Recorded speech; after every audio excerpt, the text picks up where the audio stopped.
Welcome back to Motivation Equation. Teaching is learning, and learning is teaching.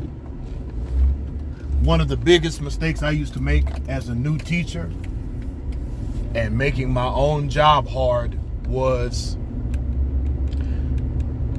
staying at the school too late after the last bell rang, and even worse, taking work home. Now,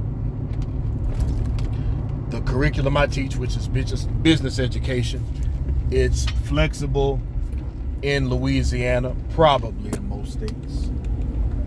So I can pace it how I want to. I can format it how I want to. I can add units, subtract units. Sometimes you can't really teach everything, and because so many foundational skills may come into play, I may find myself having to, for example, if I want to teach, if I want to get creative and teach students how to start LLCs, and this is a true story, if students have reading deficits or their attention spans are short, I could find that such a lesson may be inappropriate for a block of students. So I may have to scratch that unit altogether or just stick to the basics. There's been situations where I tried to teach students about vehicle financing or vehicle leasing, but it turned into a math lesson because the students I was trying to teach those lessons to, their math skills weren't up to par. So, it turned back into remedial math. So there's positives and there's negatives. And when you come in to the field, you can be wide-eyed and you can find yourself in situations where at first you want to change the world, which that's admirable. There's nothing wrong with that. I think most people who get into education and they really want to be an educator has that type of feeling or something even similar. However, all of us who've been in the field 6 months or more probably realize that doesn't always happen.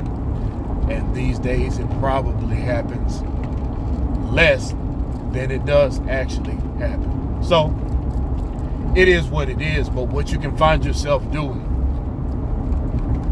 you can find yourself overwhelming yourself. You can, and you know what? I'm going to write a book. Look out for my free ebook preferably by the end of this summer. That's my goal. I write pretty quickly. I type pretty quickly. I'm going to have to learn the publishing process. But I'm going to put out a book to help new teachers. But anyhow, you can overwhelm yourself mentally, physically. You can add all types of problems to your own school day. And what you'll find, or what you may find, is that you want to take your work home. But look, that's going to compound your problems, not bring solutions. You can only do so much in one day. Use your planning period wisely. I'd rather see you get there early than stay late. Especially if you're a lady, and depending on where you work at, you can end up leaving the campus late. There's no more security. You can end up with, sometimes, parents may want to have unofficial conferences and they just show up at the school at random. You think you're going to stay for 1 hour, but you figure you can get a couple more things done, so 1 hour can turn to 2 or 3. And then when you take that stuff home, I realize some jobs don't have a good work and life balance. As far as teaching, you have an excellent work and life balance unless you're going to work a second job or start a business or have some type of other extracurricular activity or personal activity or whatever the case may be. If you have something else like that going, use that to your advantage. Work is work, home is home. Don't take that stuff home with you. That desk will still be there the next day. So will that roll book. So will those papers. So will the phone calls. Get that stuff done on your planning period. Now, you may have a district where they mandate that you can't call during school hours or at least not during class time. I'm not going to get into that gray area.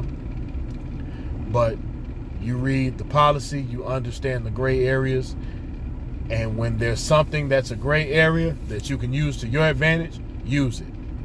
So if they don't define what time you can make phone calls, do it.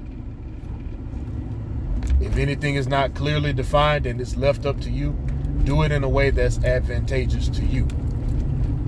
You're not guaranteed support these days. You're not guaranteed a mentor teacher. You never know what person who's supervising you is actually skilled or not, or is actually gifted a position and didn't really earn it. You don't know if you're going to be dealing with having all of the supplies you need, whatever the case may be. You'll have plenty of obstacles, plenty of things to overcome, and each day has enough issues of its own.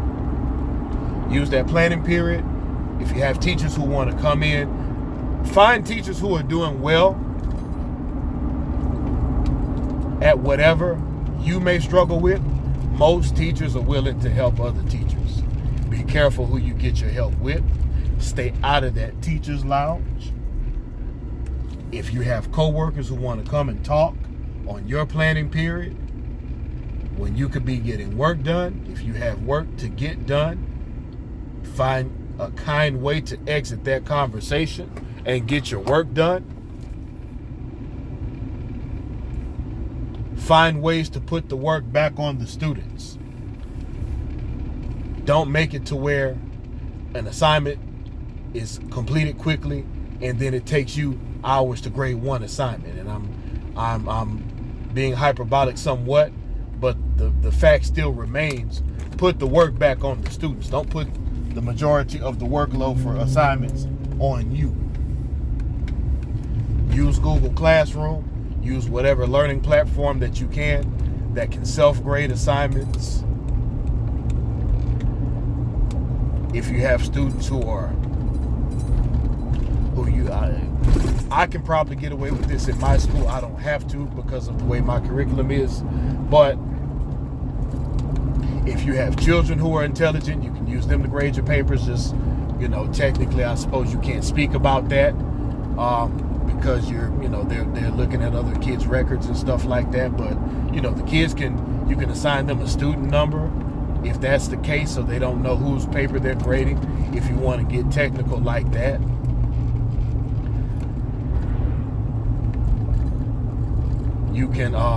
You can use multiple choice assignments with Google Classroom. Of course, if you're having to do writing, certain math assignments, it's going to require other types of writing.